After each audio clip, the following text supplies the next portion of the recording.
I'm Alla, nice to meet you. Nice to meet you. So I'm doing like food blogging, I host events, and I love also creating cakes. Hi there, welcome to my channel. I love traveling, I love food, and I love animals, so I thought it was a really good opportunity and a show to be, you know, to experience what it's gonna be like. We're here to pick up an animal. They eat donkeys.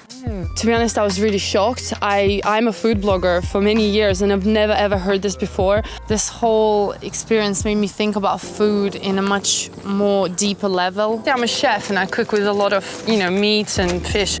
You don't usually look at the animal, or you just get it in the supermarket. I really feel like I knew a lot about the food, but maybe not so much about where it actually comes from. I will probably not buy meat from supermarkets as much.